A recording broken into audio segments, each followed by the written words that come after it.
We're joined now by Brett Ciancia of Pick Six Previews. Brett, how are we doing this morning? Hey guys, doing great. Thanks for having me on. We got what I'm calling cancel your plans weekend coming up. It happens once a year. It's cancel your plans 2025. All right, I've got to assume. No, I don't want to get to it yet. Hold this thought. I'm going to assume it starts with Oregon and Penn State, but I'm going to put that on the back burner just so I can get a couple of quick recaps. We good there? Yeah, sure. All right. So who do you think we know more about today? Georgia or Indiana? I think we know more about Indiana, and I think that they really impressed me Saturday night against Illinois. Just a really complete game, and what we know about them is they look like last year's Indiana team. With Georgia, it's still up in the air. I know they played a great game against Tennessee.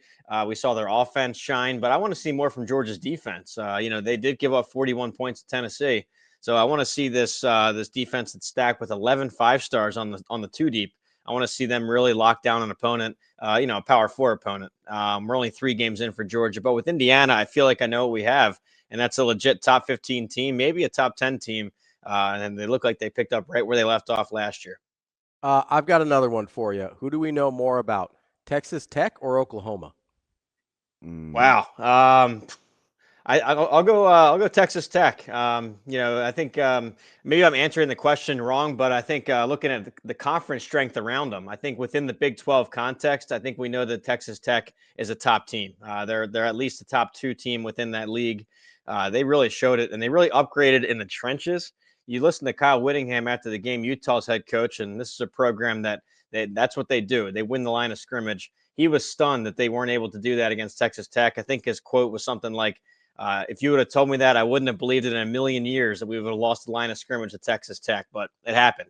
And so I think I know what we have with Texas Tech now. All that oil money went to good use. Even their backup quarterback, Will Hammond, came in and played excellent. So I know that they're a top 2 team in the Big 12. Oklahoma, they look awesome too, but I don't know where they fall in this crowded SEC. They could be top 3. They could be top 8. I don't know yet. So it's such a deep conference there. All right. Well, let's just stay with this no more about it. And they're going to get a chance to figure it out here on the 4th. But let's shoot your shot a little early. The Canes or the Knowles? Who do we know more about? I know more about Miami right now. They've done it against 2 opponents, and Florida State's done it against Alabama. And that's still one of the best wins of the year. I think Alabama is going to continue to be a solid team and a solid win on that resume for Florida State. But with Miami, we've seen it now against three legit teams. Notre Dame in the opener, and what was thought to be the best offensive line in America coming in. Miami's defensive line with Ruben Bain, Akeem Mesidor, Justin Scott, defensive tackle. They dominated that 4th quarter and got after CJ Carr to seal the game. So that stood out to me in that game. Then they go out and they dominate another. I know they were ranked at the time, USF, and then Florida last week. They pulled away in the 4th quarter. So they've done it now against 3 legit opponents, and I'm going to go with them. Not only the defense I talked about, but offensively, one of the best receiver stables in the country. Carson Beck looks sharp. So I'll go with Miami that we know more about. I can't wait to see that October 4th game, though, guys. I'm a little bit on the younger side. I missed out on the 80s and 90s, all those great matchups between Miami and Florida State. But I want to see it now. It's rare that they're both at the top of their game the last 10, 20 years, but it looks like that's the case this year. Yeah, it hasn't been a great run for anybody who might be, kind of a closet Florida State fan over here. All right, they look much improved this year compared to what anybody thought they'd be. So I know we're only 3 games in, but they look like a legit playoff contender within that ACC context. Relative to how they both seem to want to burn the place down on their way out, and some of their analogies, I don't know which was worse, the spouse analogy from Gundy or the why do we have different standards from Swinney. But from a coach's burning it down on the way out, obviously Dabo has the better chance to go someplace else, right?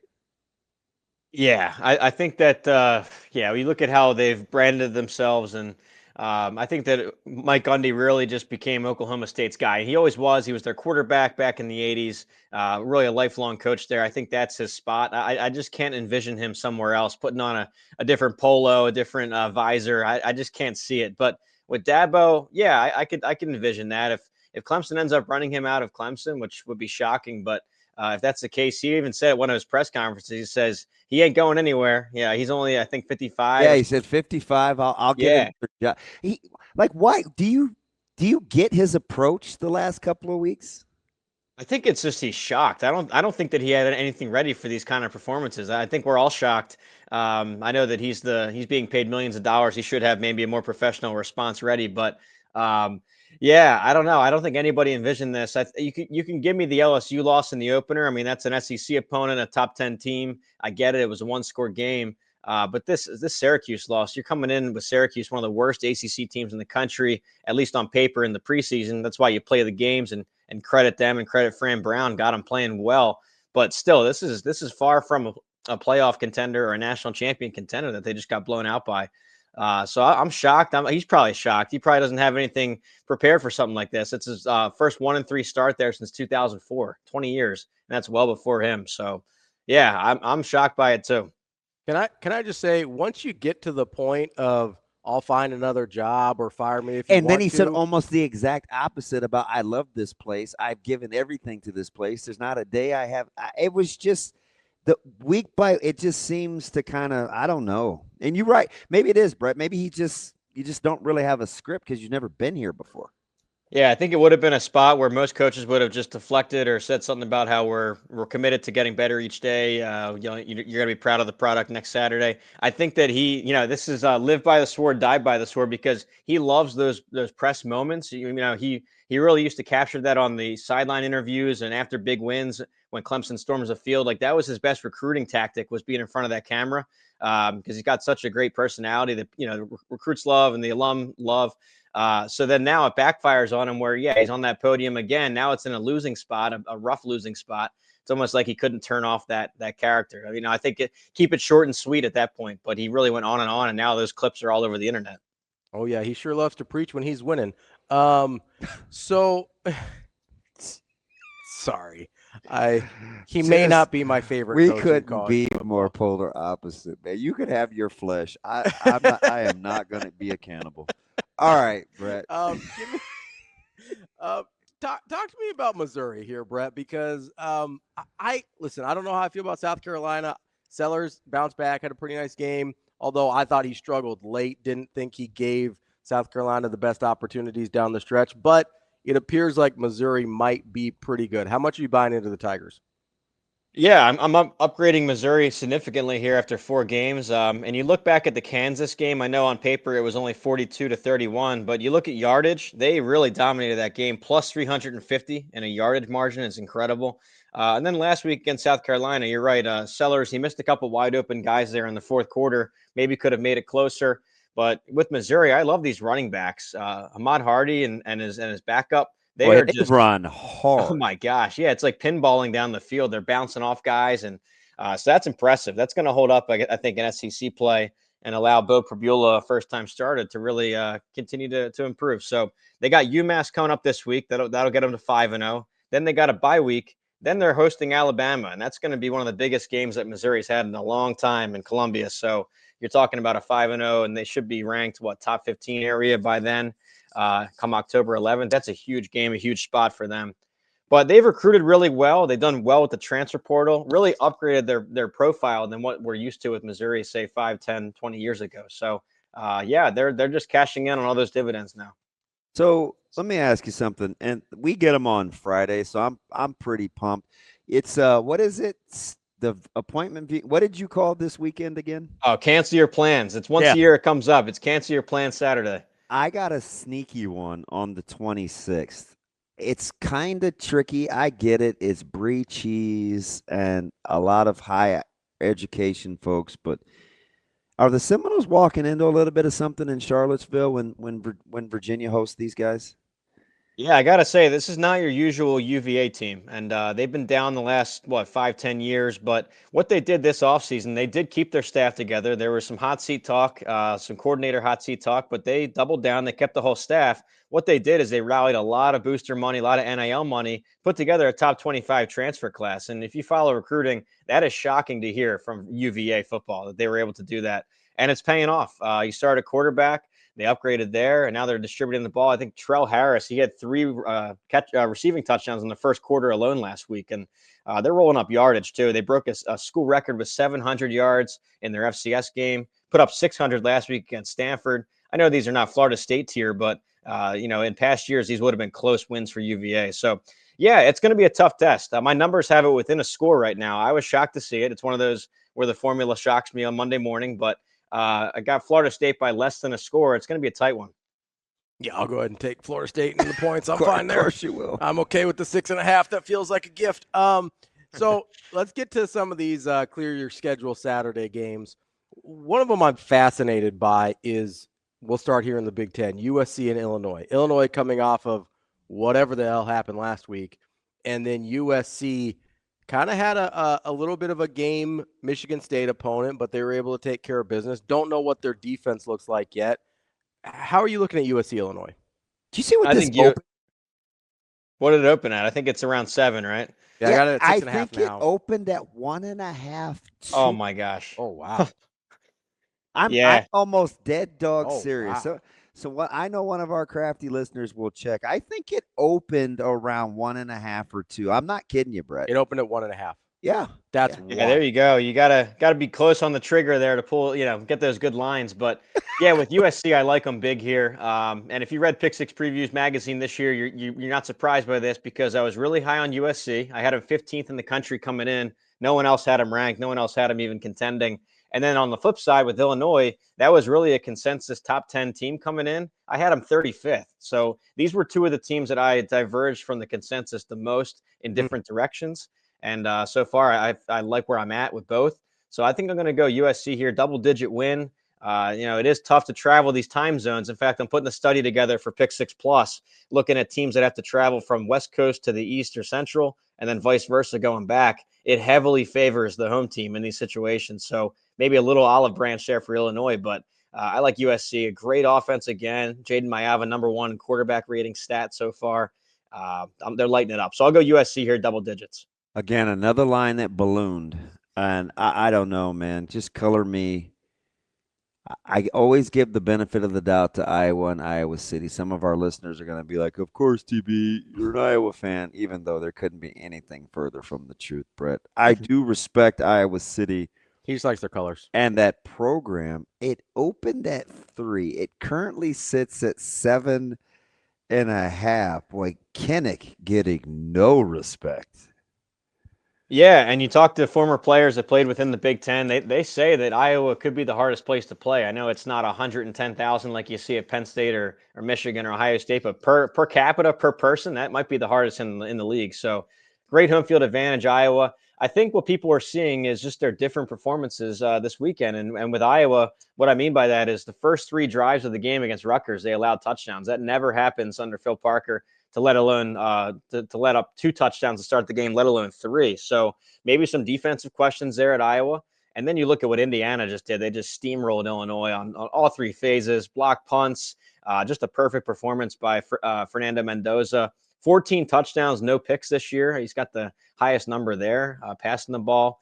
So I think you just see the 2 performances, and you wonder how high can that line get. I think you're going to see it go higher. It's just hard to evaluate. How do you move a line around with that Iowa or Indiana performance? So that's why you're seeing the number move a lot. But I like Indiana to go in there and get the win. Okay, so here's one that I'm fascinated by. I imagine it's got to be probably the marquee matchup in that afternoon window, even unless you're a big Iowa fan like DB here, is that LSU Ole Miss game. I don't really know what to do with LSU. I don't know what to do with Ole Miss. We going back to Chambliss? Listen, Trinidad Chambliss is balling. Also, can I just sit? I'm just sorry. I'm going to preach here for a minute, Brent. I like get my Dabo on. Don't worry, Brent. It's been all morning. I just appreciate that after all the talk about Arch Manning and DJ Lagway and Lenora Sellers and Austin Simmons, and pick a guy in the SEC that nationally people thought was going to be great. It's Trinidad Chambliss that has better numbers than all those fools, who is a D2 transfer from Ferris State. Wow. Yeah, absolutely. Yeah, it's him. It's Gunnar Stockton. It's John Mateer. Some of these, Bo Prabiola, some of these guys that were maybe overlooked by the national crowd. Marcel Reed has really looked good at A&M in his second season. But yeah, you're right about it with Chambliss, and I was skeptical, calling me skeptical. You always hear that when a Division II guy takes over an SEC program. It's just so rare. But he has proven all doubters wrong, not just once, but he backed it up this week again. Another 400-yard game.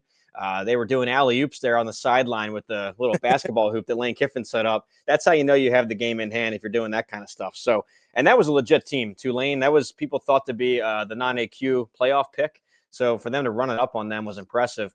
I actually have Ole Miss favored to win this game, albeit tight.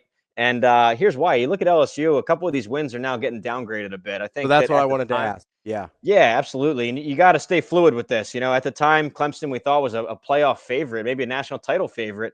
They're now 1-3, and Syracuse beat them better, and Georgia Tech arguably beat them better than what LSU did to them. And then you look at the Florida win, which was ranked at the time, and USF beat them, and Miami smoked them. So you got to just maybe reassess LSU. I know that they had some quarterback health that might be fixed now. But in this case, I'm going to go Ole Miss at home with a point or two. I think Nussmeier is a hard case study, and he flies under the radar in terms of the scrutiny that quarterbacks have gotten. Listen, Brett, you can laugh, but you can't have takes if you don't have a hot one. I got Ohio State on upset alert, and this may be I'm seeing what I want to see. They've got to go up to Washington.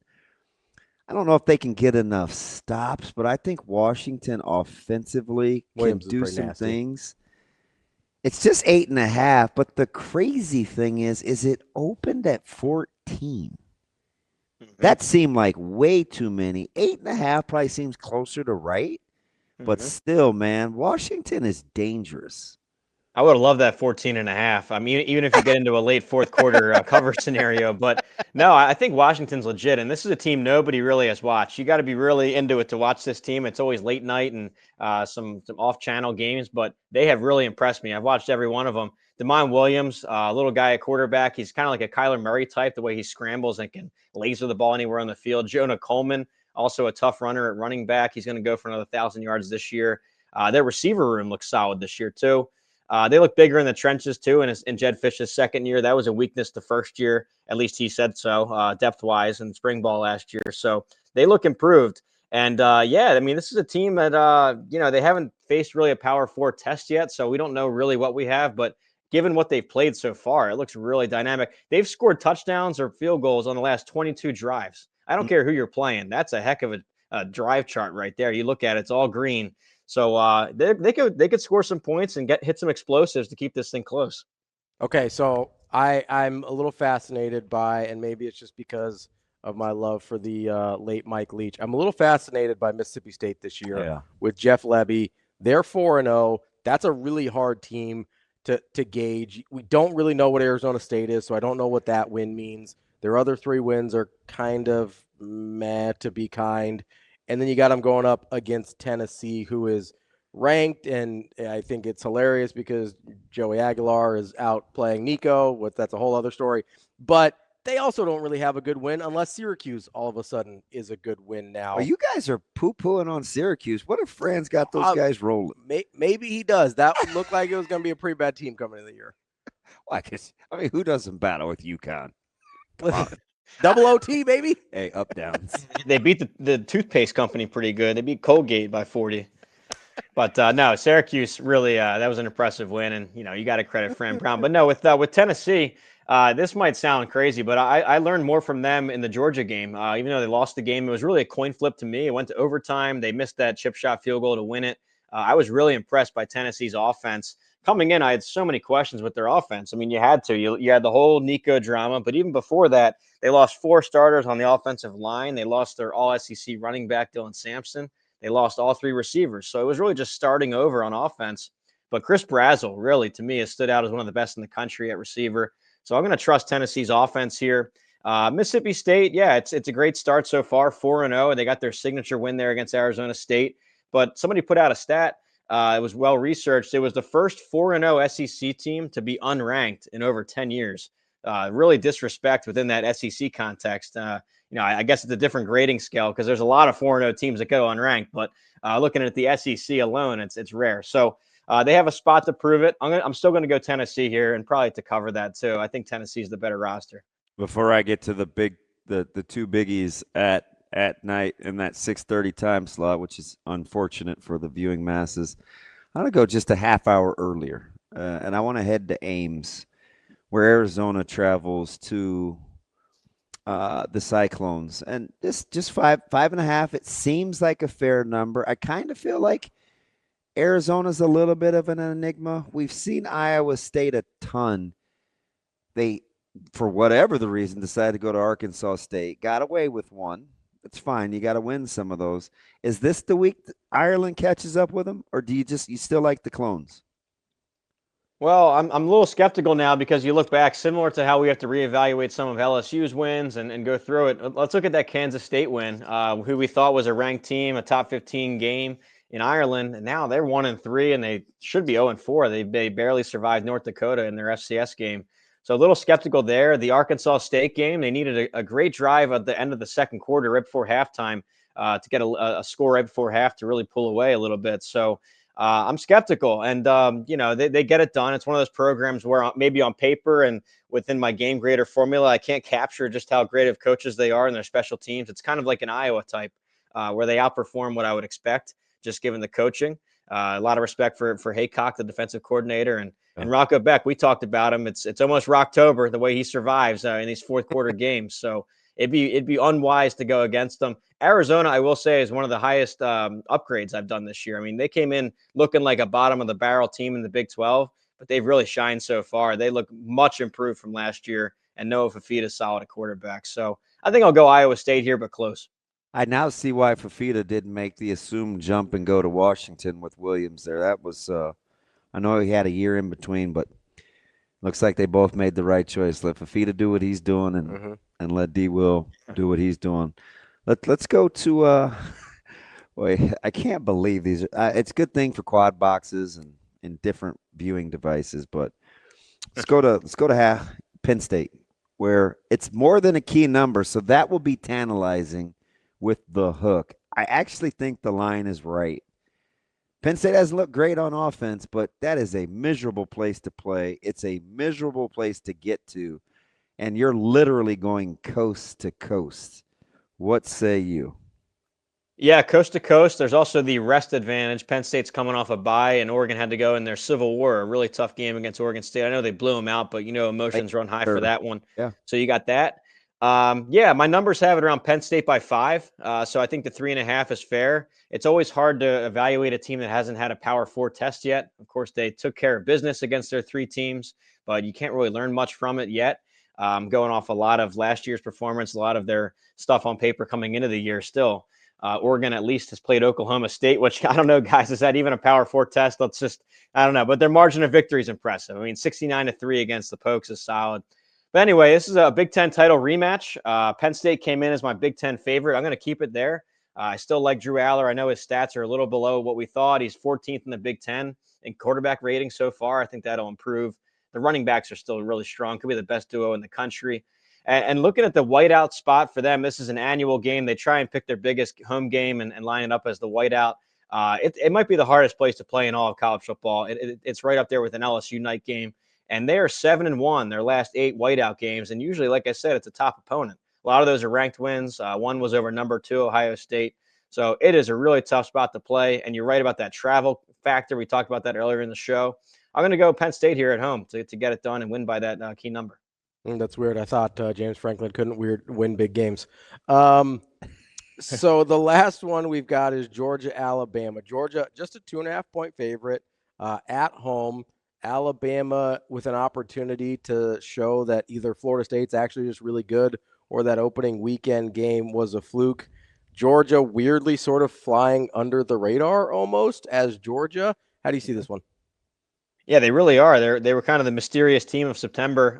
We saw them against Tennessee, and the offense came to life, but then you can always spin it that the defense gave up 41 points. So, so you got the nation's longest active win streak. Georgia has won 32 straight between the hedges. And they're getting into that discussion with Miami's long 58-game win streak back during their dynasty. So this will be a huge test. Obviously, you got 2 of the biggest brands in the country, the 2 biggest recruiting powers going at it. It's 1A versus 1B in recruiting.